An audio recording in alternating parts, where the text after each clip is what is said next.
ಪಾರ್ವತಿ ಪರಮೇಶ್ವರ 6ನೇ ಭಾಗ. ಪಾರ್ವತಿ ಪರಮೇಶ್ವರರ ನಿವಾಸ ಕೈಲಾಸ. ಆದ್ದರಿಂದ ಅವರನ್ನು ಸೇರುವುದು ಹೇಗೆ?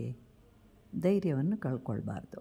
ನಿರಂತರವಾಗಿ ಓಂ ನಮಃ ಶಿವಾಯ ಎಂಬ ಪಂಚಾಕ್ಷರಿ ಮಂತ್ರ ಜಪಿಸಿದಾಗ ಶಿವನು ಯಾವುದೇ ಗ್ರಹ ದೋಷಗಳು, ಶಕುನಗಳು ಏನೂ ಮಾಡುವುದಿಲ್ಲ. ಅಶೇಷವಾದ ಈ ಲೋಕದಲ್ಲಿ ವಿಶೇಷವಾದದ್ದು ಅಂತ ಏನಾದರೂ ಇದ್ದರೆ ಅದು ಪಾರ್ವತಿ ಪರಮೇಶ್ವರರು. ಇಂತಹ ಶಿವನು ಜ್ಞಾನಕ್ಕೆ ಪ್ರತೀಕ, ವಿಷ್ಣುವು ಕರ್ಮಕ್ಕೆ ಪ್ರತೀಕ. ಆದ್ದರಿಂದ ವಯಸ್ಸಾಗ್ತಾ ಇದ್ದಂತೆ ಕರ್ಮವನ್ನು ಕಡಿಮೆ ಮಾಡಿಕೊಳ್ಬೇಕು. ಹೇಗೆ ಅಂತಂದರೆ ನಾಮಸ್ಮರಣೆಯಿಂದ ಮಾತ್ರ ಸಾಧ್ಯ.